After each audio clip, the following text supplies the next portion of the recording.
sebiji macam bara api, tetapi dia bagi 3 biji, lalu dia makan 3 biji itulah. Bila lepas habis dia makan, apa yang berlaku kepada Nabi Allah Uzair? Seolah-olah Nabi Allah Uzair merasakan seluruh isi-isi Taurat berada pada dirinya. Kemudian Allah mematikan dia selama berapa tahun? Mi'ata am, 100 tahun. Summa ba'athah, kemudian Allah membangkitkannya kembali. Pernah dengar tak orang tua-tua dulu, kalau dia benci sangat dengan perangai seseorang, teruk punya teruk, dia kata, hang ni mati dibunuh. Hang ni mati dibunuh bukan dia mengharapkan orang tu mati kena bunuh. Boleh tahu di mana lokasi Taurat hak sebenar. Oh, tak lain tak bukan orang ni mesti anak tak dah. Mesti anak Tuhan dah. Jadi lagu tu lah. Kalau kita terlampau mengkultuskan, menyucikan, mendewakan seseorang, dia jadi macam-macam.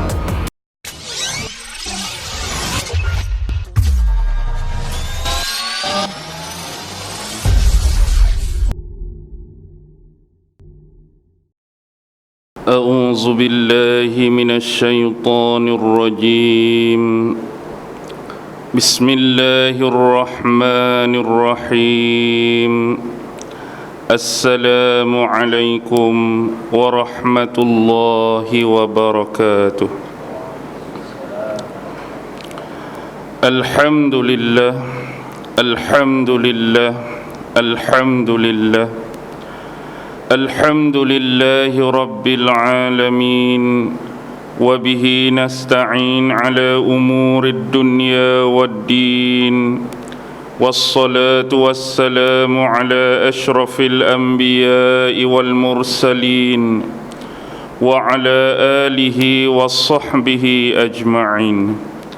Subhanaka la ilma lana illa ma 'allamtana innaka antal alimul hakim. Qala rabbi shrah li sadri wa yassir li amri wahlul 'uqdatam min lisani yafqahu qawli. Allahumma yassir wa la tu'assir. Allahumma salli ala sayyidina Muhammad wa ala alihi wa sahbihi wa sallam. ولا حول ولا قوة إلا بالله العلي العظيم. أما بعد. Alhamdulillah, syukur kehadrat Allah Subhanahu wa ta'ala kerana dengan limpah kurnia, rahmat, kasih sayang dan inayah daripada Allah Subhanahu wa ta'ala, alhamdulillah, pada malam ini sekali lagi kita sama-sama dapat dipertemu dan diperhimpunkan oleh Allah Subhanahu wa ta'ala. Dan mudah-mudahan kita senantiasa diberikan rahmat dan keberkatan dari sisinya, insya-Allah. Tuan-tuan, puan-puan, hadirin hadirat, muslimin muslimat yang dirahmati sekalian, insya-Allah pada malam ini kita akan sama-sama membaca dan mentadabbur, iaitu merujuk surah At-Taubah ayat yang ke-30, dan kalau berkesempatan kita menyambung ayat yang ke-31. Surah At-Taubah ayat 30, firman Allah Subhanahu wa ta'ala di dalam Al-Quranul Karim, A'udzu billahi minasy syaithanir rajim. Wa qalatil yahudu Uzairun ibnullah wa qalatin nasara al-masih ibnullah. Zalika qawluhum bi afwahihim yudahi'una qawla alladhina kafaru min qabl. Qatalahumullahu anna yufakun. At-Taubah ayat ke-30. Wa qalatil yahudu Uzairun ibnullah. Dan berkatalah orang-orang Yahudi bahawa Uzair itu ialah anak kepada Allah Subhanahu wa ta'ala. dan berkata orang-orang Nasrani Al-Masih merujuk kepada Nabi Allah Isa alaihi salam jua adalah anak kepada Allah. Jadi di sini kita diberi perbandingan antara ada sebahagian Yahudi yang menganggap bahawa Nabi Allah Uzair itu anak Allah, dan ada satu lagi ialah golongan-golongan Nasrani yang menganggap bahawa Nabi Isa itu adalah anak Allah. Dan dalam perbahasan ayat kali ini kita sudah sering mendengar dan sedia maklum berkaitan dengan Nabi Allah Isa yang dianggap sebagai anak. Tetapi bagaimana pula dengan kisah orang-orang Yahudi yang menggelar Uzair itu sebagai anak Allah? Baik, berkenaan dengan Nabi Allah Uzair, kebiasaannya bila dia datang ataupun timbul nama-nama yang jarang sekali kita dengar, manusia ini akan terbahagi kepada 3 kelompok dalam menanggapinya. Yang pertama ialah kelompok golongan yang dah pernah mendengar siapa itu Nabi Allah Uzair, dan dia juga memahami dan mengetahui apakah kisah yang berlaku kepada Nabi Allah Uzair. Itu kelompok yang pertama. Bila sebut Nabi Allah Uzair, ya, saya pernah dengar Nabi Allah Uzair, saya tahu cerita Nabi Allah Uzair lagu mana. Kelompok yang kedua pernah dengar nama tapi cerita tak tahu lagu mana. Boleh beza tak? Yang kedua tadi, oh saya pernah dengar Nabi Allah Uzair tapi cerita dia tak tahu lagu mana. Tu yang kedua. Yang ketiga, nama pun tak pernah dengar, cerita pun lagilah tak tahu. Nama tak pernah dengar. Oi, ni malam ni baru pertama kali saya dengar nama Nabi Allah Uzair bila ustaz sebut. Sebelum ni contohnya saya tak pernah dengar. Dan cerita pun lagilah tak tahu. Tapi dari sudut logik, oh cerita dia saya pernah dengar, nama je tak pernah tahu. Jadi ke tak lagu ni? Saya tanya ni, cerita pernah dengar tapi nama tak tahu apa. Dia jadi ke tak hari ni? Kemustahil nak jadi. Kemustahil nak jadi. Cerita dia pun cerita. Bila orang tanya, cerita siapa ni? Aku pun tak tahu cerita siapa. Nama tak tahu. Ada tak? Boleh jadi tak? Berkemungkinan boleh jadi. Cerita tu cerita berkenaan Nabi Allah Uzair tapi dia tak tahu tu cerita Uzair. Tapi nama siapa? Tak tahu. Ada orang cerita macam ni. Okey, berkemungkinan. Tapi hak standardnya 3 tadilah. Kenal nama, tahu cerita. Kenal nama, tak tahu cerita. Tak kenal nama, tak tahu apa-apa. Baik. Kembali kepada persoalan Nabi Allah Uzair alaihi salam.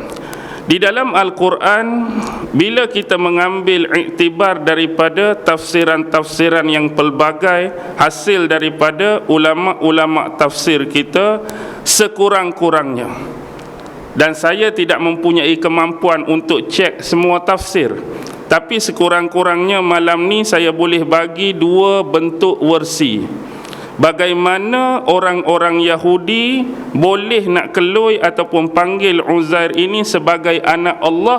Apa kisah dia, apa sebab dia. Jadi versi yang pertama sebagai contoh, kalau kita buka tafsir Ibnu Katsir bagi pentafsiran ayat ini, dia ada kisah yang dibawa daripada Syekh Abdul Rahman As-Saddi. Syekh Abdul Rahman As-Saddi dan lain-lain menyebutkan ada satu version mengapa Nabi Allah Uzair dikeloi sebagai anak Allah. Dahulu Bani Israel ini telah diserang oleh satu golongan, dan golongan ini disebut sebagai golongan Amaliqah, bangsa Amaliqah. Jadi bila Bani Israel diserang oleh bangsa Amaliqah, ramai penduduk-penduduk Bani Israel yang terkorban. Ada orang tua yang terkorban, ada kanak-kanak yang terkorban, ada wanita yang terkorban. Bahkan yang lebih menyedihkan ialah ramai di antara ulama-ulama Bani Israel ni dibunuh oleh orang-orang Amaliqah ketika serangan itu berlaku dan berlangsung. Dan antara yang terselamat terselamat daripada terkorban, terselamat daripada tertangkap dan tertawan ialah Nabi Allah Uzair alaihi salam. Jadi bila Nabi Allah Uzair kembali melihat suasana selepas peperangan ni, dan Nabi Allah Uzair lihat ramai ulama-ulama Bani Israel ni mati dibunuh. Jadi Nabi Uzair menangis, mengenangkan selepas daripada ini bagaimanakah nasib yang akan menimpa Bani Israel bila mereka telah kehilangan ulama-ulama mereka. Kerana sebahagian ulama-ulama ini ada yang mahir berkenaan dengan kitab Taurat, ada yang hafal berkenaan dengan kitab Taurat, dan ada yang memahami seluk-beluk hukum hakam dalam agama. Tiba-tiba golongan ni dah ramai mati. Jadi nasib yang menimpa Bani Israel waktu lepas pada ni macam mana? Yang itulah yang menyebabkan Nabi Allah Uzair menangis. Jadi menangis tu dalam tafsir tu sebut sampai rontok dia punya bulu mata. Nak kata macam mana? Banyaknya menangis. Jadi satu hari selepas kejadian tersebut, Nabi Allah Uzair melalui sebuah padang Sahara dengan menaiki kaldai dia. Sampai di tengah padang Sahara tu, dari jauh Nabi Allah Uzair nampak satu sosok tubuh manusia. Bila dia mendekati sosok tubuh manusia tersebut, ternyata orang yang dia jumpa itu ialah bukan seorang lelaki tapi seorang wanita. Dia nampak seorang wanita, depan wanita tu ada satu kuburan. Dan wanita tersebut seolah-olah menangisi permergian orang yang duduk dalam kubur tu. Lalu bila sampai dekat wanita tadi, Nabi Allah Uzair turun daripada kaldai dia. Bila turun, dia dengar ucapan wanita tersebut. Bukan wanita tersebut bercakap dengan dia, tapi seolah-olah dia bercakap dengan orang yang dalam kubur tu. Dia sebenarnya bukan bercakap dengan orang dalam kubur tu secara komunikasi one by one. Macam kita pergi kubur mak kita lah.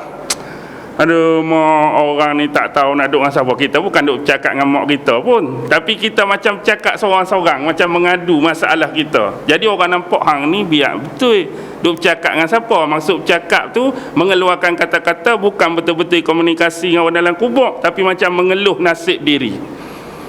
Dia pun habaq benda yang sama. Aduhai pemberi makanan, aduhai pemberi pakaian. Jadi bila Nabi Allah Uzair dengar perkataan macam ni, Nabi Allah Uzair kata, celakalah kamu. Siapakah selama ini yang memberikan kepada kamu rezeki? Siapa yang bagi kepada kamu makanan dan minuman? Dan siapa yang bagi kepada kamu pakaian? Seolah-olah di mata Nabi Allah Uzair, bila dia sebut aduhai pemberi makanan, aduhai pemberi pakaian, bila bapak dah tak ada ni, siapa lah nak bagi makan kat aku? Bila bapak dah meninggal ni, siapa nak bagi minum kat aku? Bila bapak dah meninggal, siapa nak beli pakaian kat aku? Seolah-olah demikian. Jadi itulah Nabi Uzair kata, celaka. Sebelum daripada ini pun, ketika bapak kamu hidup dulu pun, siapa yang bagi rezeki kat kamu sebenarnya? Allah. Tapi jawapan tu memang tegas dijawab oleh wanita. Siapa yang memberi rezeki kepada kamu sebelum ini? Wanita tu dengan tegas menjawab kepada Nabi Allah Uzair, Allah. Allah yang bagi aku makan, bagi aku minum, bagi aku pakaian. Tapi itu cuma satu bentuk keluhan seorang manusia. Lalu dia berpaling kepada Nabi Allah Uzair dan bertanyakan soalan pula kepada Nabi Allah Uzair. Wahai Nabi Allah Uzair, sebelum ini siapa yang memberikan ilmu dan mengajarkan ilmu kepada ulama-ulama Bani Israel? Sebelum ni siapa yang bagi ilmu dan mengajarkan ilmu kepada ulama-ulama Bani Israel? Agak-agak apa Nabi Uzair nak jawab? Siapa yang bagi? Allah. Kalau demikian Allah jawapan kamu, pasal apa waktu ulama-ulama Bani Israel meninggal dulu kamu duk menangis begitu teruk? Padahal lepas pada ni pun, siapa-siapa pun yang bagi ilmu, yang mengajar ilmu, siapa bagi? Allah juga. Tapi waktu geng Bani Israel, ulama-ulama dulu mati, ulama-ulama dulu meninggal, yang kamu duk menangis tu pasal apa? Sebenarnya jawapan wanita ni menempelak kembali apa yang telah berlaku kepada diri Nabi Allah Uzair. Dan Nabi Allah Uzair membayangkan wanita ini bukan sebarangan wanita, tetapi sebenarnya sebagai satu bentuk pelajaran bagi diri dia. Dia nampak satu sisi kelemahan pada seseorang, lalu dia menegur kelemahan tersebut, dan dalam masa yang sama sebenarnya Allah juga menegur sisi kelemahan pada diri dia pada peristiwa sebelum ini. Dua-dua sedang bersedih, dua-dua sedang menangis. Jadi hakikat yang sebenarnya, yang bagi rezeki pun Allah, yang bagi pakai minum pun Allah, hak ni pun yang bagi ilmu pun Allah. Bukan kata lepas kematian ulama-ulama Bani Israel, ilmu tu dah terputus secara muktamad. Lepas pada ni Allah akan bangkit pula ulama-ulama baru, Allah akan bagi pula ilmu pada orang-orang selepas tu. Tu yang dimaksudkan. Jadi perempuan tu kata, wahai Uzair, kamu kena pi cari satu anak sungai. Pi cari anak sungai tempat sekian-sekian. Bila kamu jumpa anak sungai tersebut, turun dari keldai kamu, masuk dalam sungai, bersihkan diri kamu, sucikan diri kamu, dan solat 2 rakaat. Lepas kamu solat 2 rakaat di kawasan sungai tersebut, kamu carilah seorang lelaki tua. Jumpa lelaki tua tersebut, maka apa yang dia bagi pada kamu daripada bentuk makanan, maka makanlah olehmu akan makanan yang diberikan olehnya. Lalu Nabi Uzair pun pilah cari sungai yang dimaksudkan. Dalam kitab tafsir tak sebut tempat dia di mana, nama sungai apa. Dia pun pi jumpa sungai tersebut, lalu dia turun dari kaldai dia, dia masuk dalam sungai, membersih dan menyucikan diri dia, lalu solat 2 rakaat. Lepas dia solat, dia pun pi carilah lelaki tua yang dimaksudkan oleh wanita tersebut. Cari punya cari, akhirnya dia jumpa lelaki tua tersebut. Dia bersembang lebih kurang, berkenalan lebih kurang, akhirnya lelaki tu bagi ke dia sejenis makanan. Makanan yang disebutkan dalam tafsir itu sebiji macam bara api. Sebiji macam bara api, tetapi dia bagi 3 biji. Lalu dia makan 3 biji itulah. Bila lepas habis dia makan, apa yang berlaku kepada Nabi Allah Uzair? Seolah-olah Nabi Allah Uzair merasakan seluruh isi-isi Taurat berada pada dirinya. Maksudnya isi-isi Taurat sebelum ni duduk dengan dia. Gambaran ni kalau kita nak kias senang macam ni lah. Kita ni tak tahu apa. Kita ni tak tahu apa. Tiba-tiba orang suruh makan karipap sebiji. Kita pun perap-perap karipap, tiba-tiba 30 juzuk Al-Quran. Weh, mai kok mana ni, aku bukan hafal pun. Tiba-tiba mari benda tu duduk dengan kita. Kalau boleh nak dikiaskan, maksudnya lepas dia jadi benda tu, seluruh isi Taurat itu berada pada diri Nabi Allah Uzair. Lepas peristiwa tu, dia balik ke perkampungan, bertemu dengan Bani Israel dan mengatakan kepada penduduk-penduduk Bani Israel, wahai Bani Israel, aku datang kepada kamu dengan membawa Taurat. Aku datang kepada kamu dengan membawa Taurat. Jadi bila orang Bani Israel ni jumpa Nabi Allah Uzair, mereka seakan-akan tak percaya.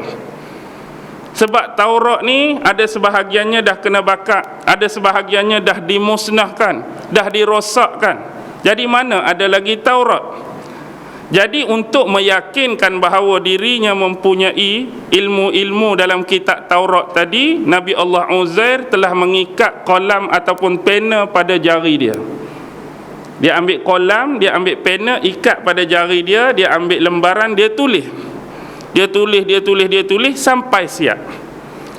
Bila siap, orang-orang Bani Israel tengok. Tapi dia kata, kami tak berani nak mengesahkan apa yang kamu tulis ni betul ke salah, benar ke tak benar. Tetapi tunggulah sebahagian daripada orang-orang Bani Israel yang sedang berperang sekarang. Orang ada otoriti untuk mengesahkan apa yang kamu tulis ni betul ke tak betul, nanti bila mereka balik. Kami tak boleh. Jadi sampai masa kumpulan-kumpulan tadi balik, lalu dipertunjukkan kepada mereka hasil tulisan daripada Nabi Allah Uzair tadi. Bila dia tengok, akhirnya salah seorang daripada mereka ada menyimpan satu salinan Taurat yang sebenar di dalam sebuah lubang duduk dalam gua. Lalu kawan tu pun pergi ambil dalam lubang dalam gua, kemudian bawa kepada masyarakat Bani Israel dan buka Taurat hak dia simpan tadi.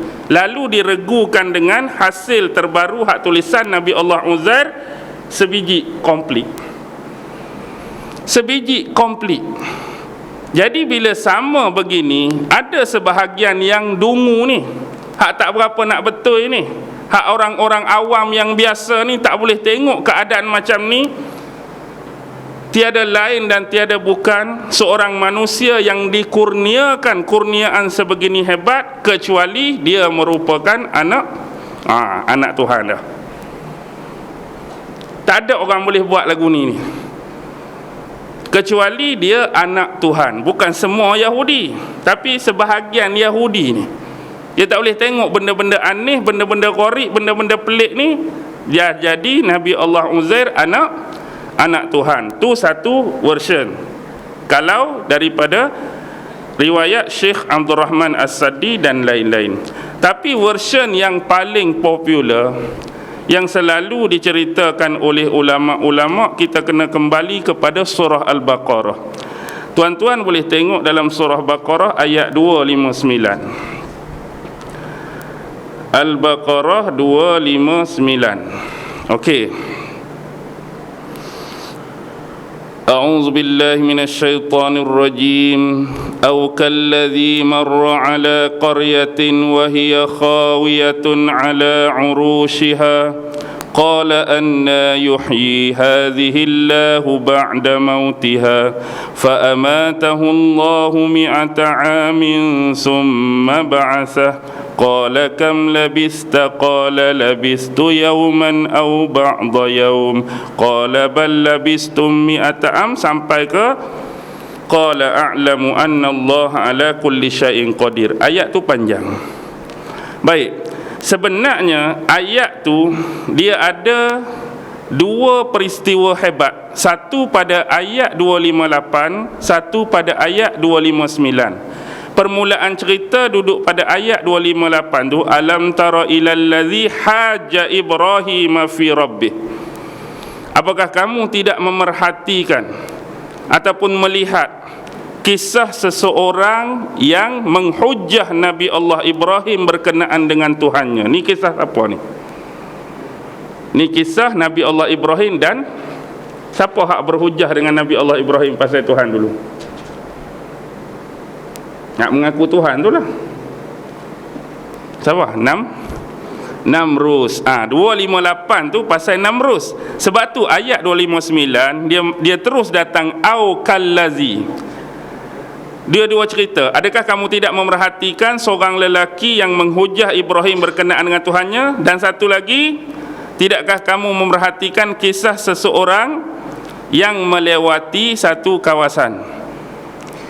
Wahiya khawiyatun ala urushiha. Wahiya khawiyah. Khawiyah dalam bahasa Arab bermakna kosong. Kosong tang mana? Ala urushiha. Kosong belah atas tu. Maksudnya benteng-benteng, atap-atap kebanggaan-kebanggaan ni dah habis runtuh. Sebab tu kita tengok berkenaan ayat sifat tu, Ar-Rahmanu alal arsyistawa. Arsh, urus ni belah atas.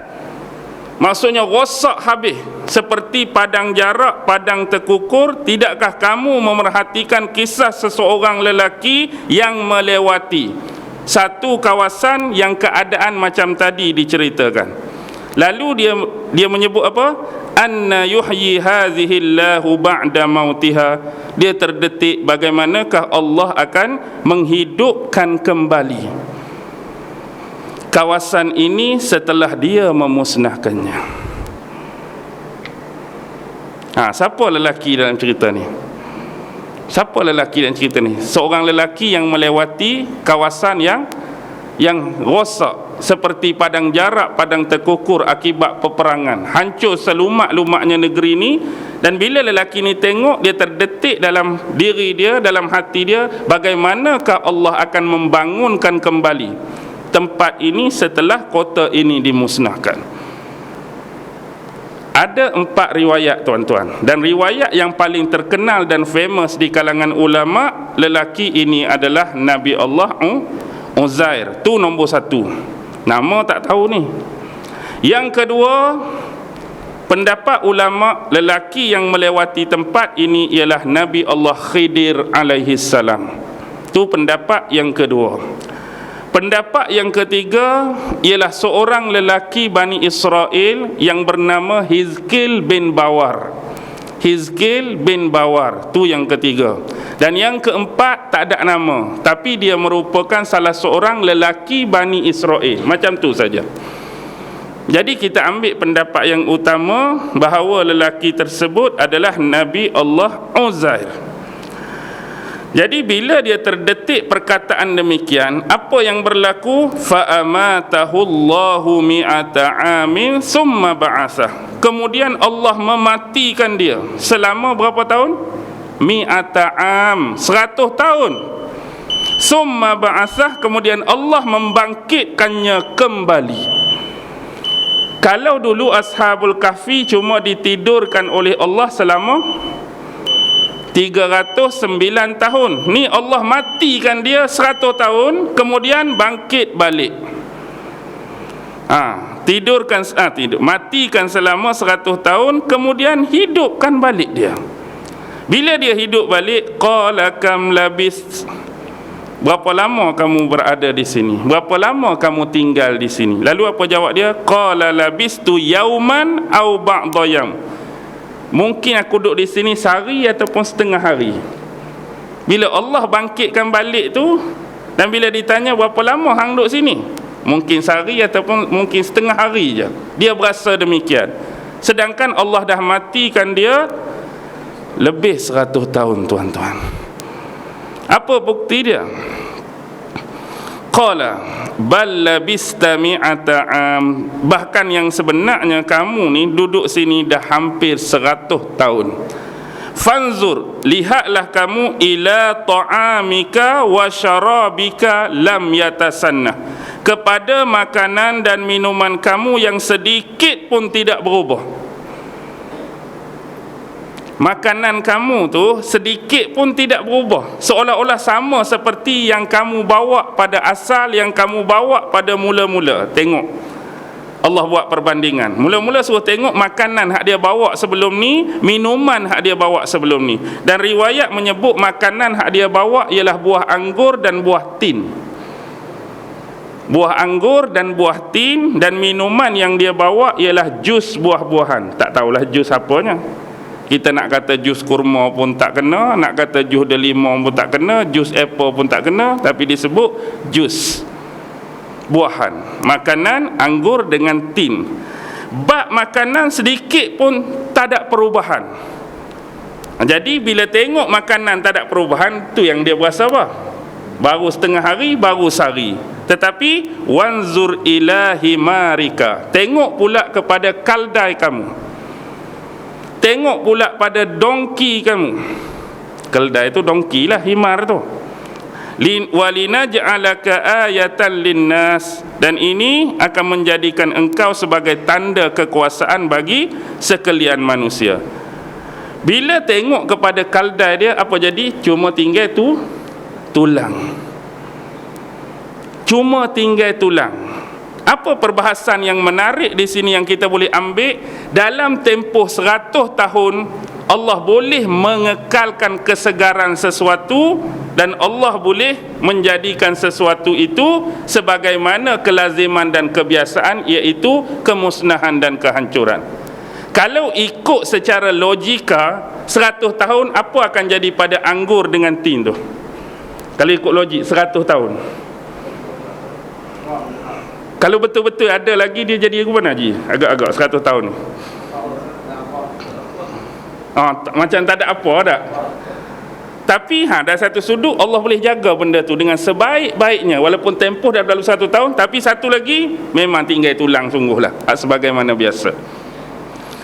Wanzur ilal izami kaifa nunshizuha summa naksuha lahma, dan lihatlah bagaimana kami membentuk dan menyusun kembali tulang-tulang tersebut, summa naksuha lahma, kemudian membungkuskannya kembali dengan daging.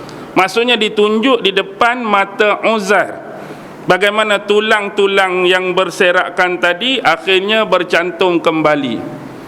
Kemudian datanglah otot, kemudian urat, kemudian saraf, kemudian membentuk daging, kemudian kembali dilapisi oleh kulit-kulit, dan akhirnya keledai itu bangun berdiri duduk depan dia. Satu contoh secara real, Allah tunjukkan satu demi satu. Kita nak habaq lagu mana kalau kita terserempak dengan Optimus Prime katakan, tapi tak masuk dengan benda ni, cuma nak habaqnya daripada robot hadap berdiri depan kita tu tiba-tiba krak jadi kepala lori trailer tu. Tak masuk ni, cuma nak habaqnya kita boleh tengok satu demi satu. Hatu pulas kau ni, hatu terangkat kau ni mengikut bawah, tiba-tiba jadi lori trailer. Oh, betul-betul depan mata. Hani pun hatu tangkuk, hani urat, hani saraf, hani daging, hani otot jadi balik. Ini membuktikan bahawa kekuasaan Allah itu teramatlah hebat dan teramatlah agung, dan juga menunjukkan kepada kita hari kiamat itu adalah pasti. Tiada sedikit pun problem dan masalah bagi Allah untuk menghidupkan kembali seluruh makhluknya di padang mahsyar kelak. Sebab ni tak kiamat lagi pun, lepas mati 100 tahun Allah boleh hidupkan balik, tak ada masalah. Apatah lagi juga tiada bermasalah bagi Allah nak menghidupkan seluruh makhluk di mahsyar kelak. Dan Allah juga mampu untuk menjaga apa? Kualiti sesuatu barang walaupun tempoh barang tu dah lama. Sebagaimana kita selalu tengok contoh pada sebahagian mayat-mayat kan. Kita bukan kata bila tengok mayat tu tak terjejah nak menentukan kemuliaan atau kehinaan, nak meletakkan status demikian.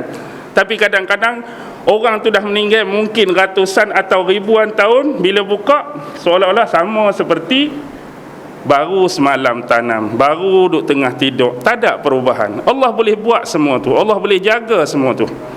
Jadi kadang-kadang orang silap, dia menilai semua pada penglihatan tersebut, oh ni mesti mayat bagus. Tak juga, kadang-kadang mayat hak tak Islam pun ramai hak elok, ramai hak kekal. Jadi kita anggap benda tu adalah satu bentuk, kita kata apa? Satu bentuk pengalaman kepada kita bahawa semua tu adalah kuasa daripada Allah untuk mengekalkan ataupun menjaga sesuatu daripada unsur-unsur makhluk dia. Baik, kembali kepada persoalan ni, inilah cerita Nabi Allah Uzair dari satu versi yang berbeza kan. Baik, bila Nabi Allah Uzair ni hidup balik, lalu dia kembali semula kepada kaum dia. Bila dia kembali semula kepada kaum dia, ada orang kenal lagi tak? Orang tu dah 100 tahun lepas dah, kita lama dah tak jumpa. Mungkin orang anggap dah tak ada. Mungkin orang anggap dah meninggal, atau mungkin orang anggap dah terbunuh sekali dengan orang-orang yang terlibat dalam peperangan tu. Tapi dalam version ini, negeri yang dilewati itu adalah Jerusalem, Baitul Maqdis, selepas pembantaian oleh Raja Bukhtansar Nebukadnezar. Jadi memang lumat sungguh. Tiba-tiba dia pun balik. Dia balik pun orang buat layan tak layan lah, sebab orang tak kenal. Lalu ada seorang wanita yang dia tinggalkan dulu. Wanita ni berusia 20 tahun waktu dia tinggal dulu. Lah ni kalau dia balik umur berapa kawan tu? Jadi 120. Kawan tu dah tua dah, mata dia pun dah kabur dan tak berapa nampak. Lalu dia tegur wanita tersebut. Wanita tu tanya, siapa kamu? Aku Uzair. Terkejut kawan tu. Kalau kamu kata Uzair, nama Uzair ni orang tak bercakap dah. Orang tak kenal dah Uzair. Betul ke kamu Uzair? Betul aku Uzair. Cuba ceritakan kepada aku sifat-sifat yang ada pada kamu. Dia pun ceritalah, aku macam ni. Dia kata semua hak kamu cerita sifat Uzair tu betul dah. Cuma sebab mata aku ni tak berapa nampak, aku tak boleh nak pastikan kamu Uzair. Kalaulah Allah takdirkan aku ni boleh tengok, aku boleh kenal kamu ni betul ke tak Uzair. Tapi ikut cerita mulut kamu tu betul dah tu, macam ni tu Uzair dah. Lalu dengan kuasa daripada Allah melalui perantaraan Nabi Allah Uzair, dia berjaya menyembuhkan mata perempuan tersebut. Bila perempuan tersebut tengok, dan dia mengesahkan bahawa hak duk depan dia tu memang sesungguhnya Uzair. Sebab ada satu tanda pada diri Nabi Allah Uzair. Jadi bila dia tu dah disahkan oleh wanita tersebut, maka dia pun pergi kepada masyarakat Bani Israel. Perempuan tu kata inilah Uzair, dia pun mengakui dia Uzair. Agak-agak orang percaya tak? Betul ke Uzair? Hak kami tahu cerita-cerita hak bapak kami cerita dulu Uzair ni macam ni, tak ada 100 tahun dah ni. Tapi kalau betul-betul Uzair kamu, ni sedikit berbeza versi ni tentang Taurat. Bapa Uzair tu dikatakan bernama Sarukha, dan Sarukha ni satu-satunya lelaki yang menyimpan Taurat yang sebenar. Sama keadaan simpanan tu sama, dalam lubang, dalam gua. Cuma tadi orang lain pi ambil, hak version pertama orang lain pi ambil, regu dengan hak dia tulis. Hak ni Sarukha ni dikatakan bapa kepada Uzair ada simpan. Orang lain tak tahu tempat tu kecuali Uzair seorang, sebab Uzair anak dia. Tapi kalau kamu nak mengaku dan dakwa kamu ni Uzair, mesti kamu tahu di mana tempat lokasi Taurat tu. Wak mari kepada kami, tunjuk, baru kami akui kamu ni Uzair. Dia pun pilah tempat tu. Dia pun ambil lah Taurat hak dalam lubang dalam gua, tunjuk pada Bani Israel. Kemudian mereka mengesahkan dia tu Uzair. Hak biasa mengesahkan dia Uzair. Hak tak biasa lagu mana? Bila dia cerita pasal dia, 100 tahun mati, lepas tu hidup balik, boleh tahu di mana lokasi Taurat hak sebenar. Tak lain tak bukan orang ni mesti anak tak dah, mesti anak Tuhan dah. Jadi lagu tu lah. Kalau kita terlampau mengkultuskan, menyucikan, mendewakan seseorang, dia jadi macam-macam. Kalau zaman dulu kan banyak dah berlaku kisah macam ni, kerana terlampau nak menyucikan atau mendewakan kepada seseorang individu atau tokoh kerana kehebatan dia. Jadi setakat yang saya tahulah, saya tak tahulah tafsir-tafsir yang pelbagai, ada version-version yang lain. Yang saya boleh kongsi dengan tuan-tuan pada malam ni, dua bentuk ni lah. Yang penting bagi kita, mana-mana version sekalipun yang didatangkan oleh ulama, itu bukan tujuan dia. Tujuan dia ialah cuma kita nak tahu daripada mana-mana version sekalipun, why Nabi Allah Uzair dikelui anak Tuhan, sebab apa? Itulah. Kalau orang tanya sebab apa dia digelar, boleh cerita dua-dua version tadi. Cerita hak sebenar mengenai Uzair, hanya Allah lah yang maha mengetahui. Baik, seterusnya, mana tadi? Kembali pada ayat. Tak ada habis ni Ji. Habis satu ayat pun tak apa. Jadi kita sambung pula.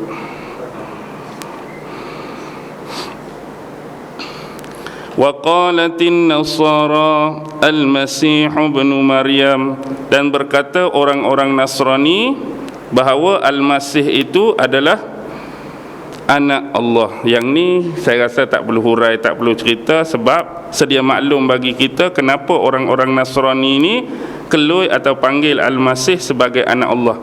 Sebagai sekali lalulah, fast track kita panggil, antara yang Nabi Allah Isa ni dikelui anak Allah kerana dia lahir dalam keadaan tiada berbapa. Kita bukan nak balas hujah-hujah, nak tolak hujah tu. Contoh selalu orang kata kita nak kata dia Tuhan sebab dia cuma ada mak tak ada bapa. Nabi Adam tak ada mak tak ada bapa, tak panggil Tuhan. Kita malas nak guna benda-benda macam tu, nak bahas tentang isu tu sekarang, cuma nak habaq. Dan bila dia lahir pula, waktu masih kecil tu, bayi tu, dia mampu bercakap, berbicara dengan Bani Israel. Jadi orang pun rasa dia ni anak Tuhan. Lepas tu mukjizat waktu kecil, dia ni boleh mengetahui barang-barang yang disimpan oleh ibu kawan-kawan dia. Dia duk main dengan kawan-kawan dia, lepas tu dia habaq kat kawan dia, hang tahu tak mak hang ada simpan buah apple, contoh.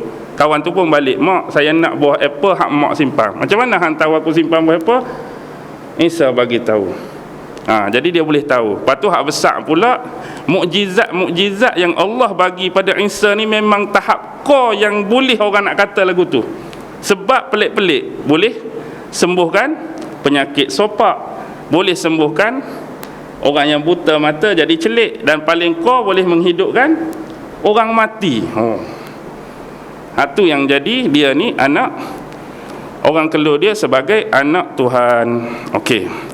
Zalika qauluhum bi afwahihim, dan itulah perkataan-perkataan mereka yang keluar daripada mulut-mulut mereka.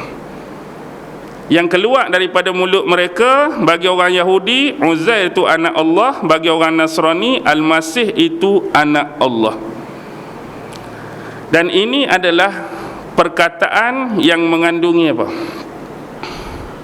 Yang mengandungi unsur kesyirikan kepada Allah dengan menganggap Allah itu mempunyai anak. Sedangkan jelas diberitakan pada kita, Qul huwallahu ahad, Allahus samad, lam yalid wa lam yulad wa lam yakul lahu kufuwan ahad.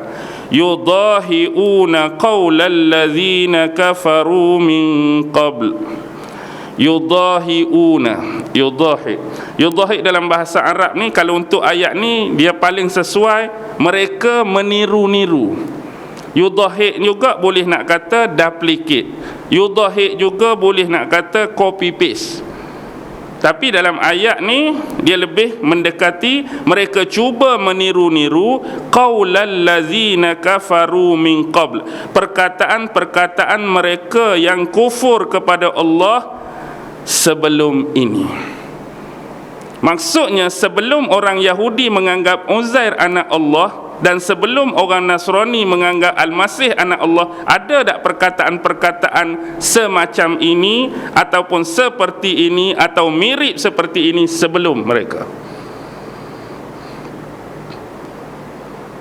Contoh kalau kita tengok dalam sejarah Babylon kan, Namrus seolah-olah diperlakukan seperti dewa-dewa. Ada yang menganggap dia sebagai Tuhan, lepas tu jadi Trinity keluarga tu kan.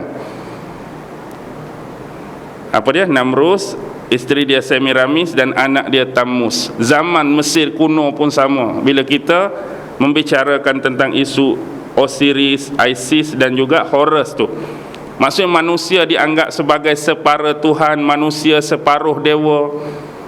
Jadi ini adalah bentuk-bentuk kepercayaan khurafat, kepercayaan tahyul yang berbau kesyirikan kepada Allah Subhanahu wa taala. Patu dalam belahan dunia yang lain hak ni percaya, hak dianggap hak ni Tuhan, hak tu Tuhan, hak ni dewa, hak ni kayangan, hak ni macam-macam perkataan macam tu. Jadi sebelum mari hak nak kata Uzair anak Allah dengan Nasrani tu, hak sebelum tu berlambak dah. Perkataan jenis manusia-manusia kufur sebelum ini. Qatalahumullah, qatalahumullah. Kalau kita terjemah secara literal, nazih qatala bahasa Arab ni maksud apa? Qatala, bunuh kan? Qatalahumullah, dan Allah telah membunuh mereka. Ayat ni rasa janggal tak? Allah membunuh mereka. Pernah jumpa tak kalimah macam ni dalam mana-mana Quran? Bila Allah nak mematikan, dia guna kalimah Allah membunuh mereka. Allah membunuh mereka. Sedangkan kalau kelompok yang ramai, umat Nabi Nuh ke, umat Nabi Saleh ke, Allah sebut Allah menghancurkan mereka, Allah memusnahkan mereka, Allah menghukum mereka, Allah mengazab mereka. Tapi Allah membunuh mereka. Satu yang jarang kita dengar. Memanglah perkataan bunuh ni mematikan, tapi perkataan qatalahumullah, maksud qatalahum ini bukan bunuh. Di sinilah balaghah yang tersirat. Maksud qatalahumullah, dikutuk dan dilaknat mereka oleh Allah. Dikutuk dan dilaknat mereka oleh Allah. Pernah dengar tak orang tua-tua dulu, kalau dia benci sangat dengan perangai seseorang, teruk punya teruk, dia kata hang ni mati dibunuh. Hang ni mati dibunuh, bukan dia mengharapkan orang tu mati kena bunuh. Faham tak? Dia kata, oh hang ni teruk sangat ni, mati dibunuh. Mati dibunuh di situ bukan dia mengharapkan, oh kalau boleh orang ni dia lalu siapa bunuh dia. Tak. Mati dibunuh ni kalau nak cakap apa dia? Nak cakap teruk sangat dia ni. Bukan dia mengharapkan orang tu mati kena bunuh. Maksudnya dia mengharapkan contoh kecelakaan lah yang bakal menimpa kamu. Lebih kurang lagu tu lah. Walaupun perkataan tu ada perkataan bunuh.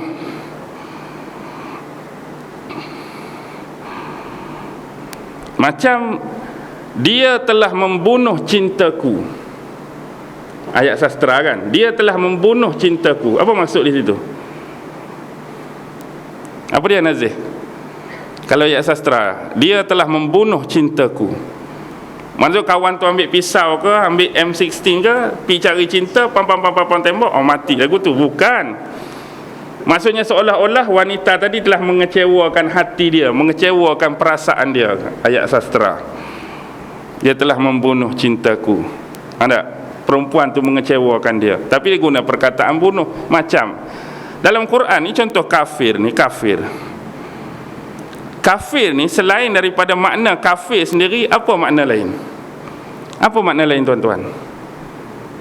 Kafir ni maksud dia menyembunyikan, melindungi. Dia tak tunjuk hak sebenar.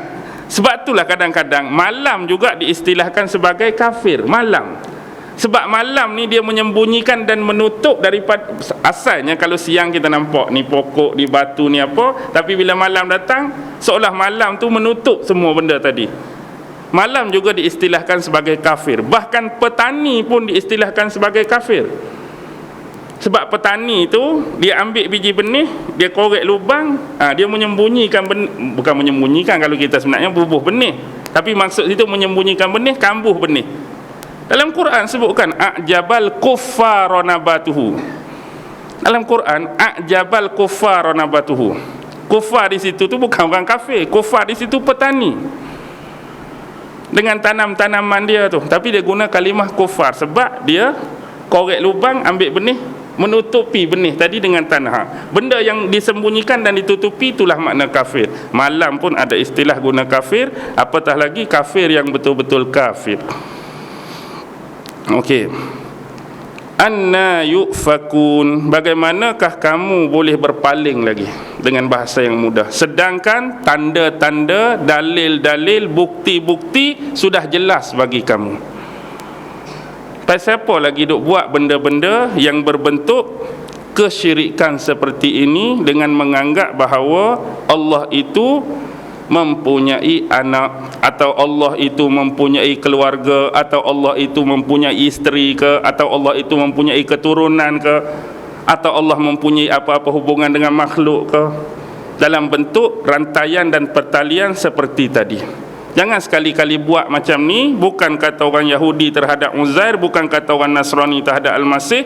Bahkan perangai ini ditiru-tiru daripada perbicaraan dan perkataan yang keluar daripada mereka-mereka yang kufur sebelum daripada ni lagi.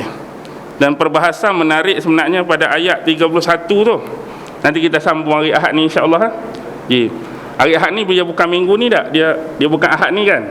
Dia Ahad satu lagi. Okey, insya-Allah kita akan bersambung dan bersiaran pada Ahad lebih kurang 20, hari Sabtu 27, 28 kot.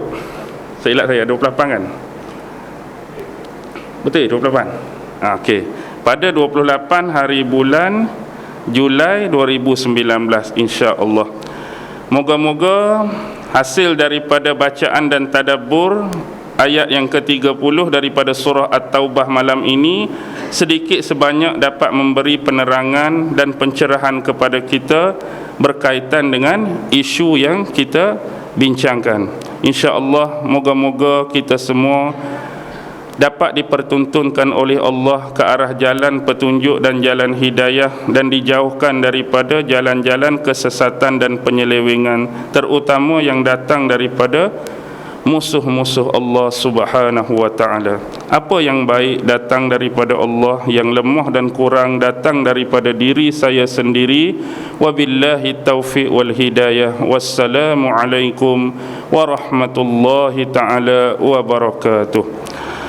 أعوذ بالله من الشيطان الرجيم بسم الله الرحمن الرحيم اللهم إنك تعلم أن هذه القلوب قد اجتمعت على محبتك والتقت على طاعتك وتوحدت على دعوتك وتعاهدت على نصرة شريعتك فوسك اللهم رابطتها وأدم ودها واهدها سبلها واملأها بنورك الذي لا يخبو واشرح صدورها بفيض الإيمان بك وجميل التوكل عليك وأحيها بمعرفتك وأمتها على الشهادة في سبيلك إنك نعم المولى ونعم النصير وصلى الله على سيدنا محمد وعلى آل سيدنا محمد والحمد لله رب العالمين الله أكبر.